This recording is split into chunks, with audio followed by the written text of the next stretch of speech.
Quand on pense aux interruptions, on le voit souvent comme un processus en 3 étapes. Je travaille sur ma tâche principale, je me fais interrompre et je reviens à ma tâche principale. Mais dans les faits, c'est beaucoup plus compliqué que ça et je vous l'explique rapidement avec une petite animation.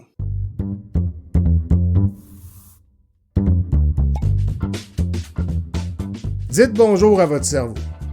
Le cerveau travaille un peu comme un bibliothécaire. Lorsqu'on lui demande d'effectuer une tâche, il commence par aller chercher les documents dans nos mémoires, il les place en ordre et il les ouvre à la page qui contient l'information dont il a de besoin. Et c'est uniquement lorsqu'il a effectué tout ce travail que nous pouvons enfin entrer dans notre zone de concentration.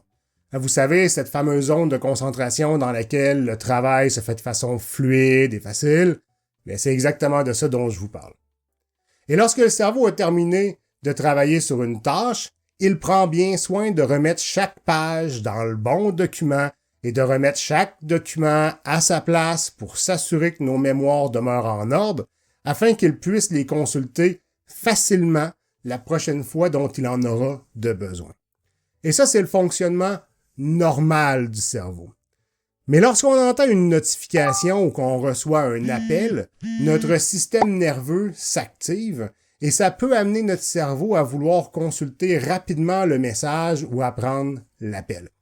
Et lorsqu'on se fait interrompre de la sorte, le cerveau peut croire qu'il doit répondre rapidement à une demande.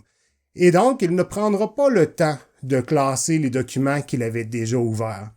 Il va tout de suite aller chercher les autres documents dont il a besoin pour répondre à l'interruption et il va les mettre par-dessus les documents qui étaient déjà devant lui. Donc, lorsque l'interruption sera terminée, le cerveau va se retrouver devant une pile de documents pêle-mêle et il va devoir refaire de l'ordre là-dedans. Le cerveau dépense beaucoup d'énergie pour faire de l'ordre avant de pouvoir nous ramener dans notre zone de concentration. C'est donc pas surprenant de constater que plus on se fait interrompre, plus c'est fatigant et moins on est productif. Puis là, vous vous demandez peut-être qu'est-ce qu'on fait avec tout ça.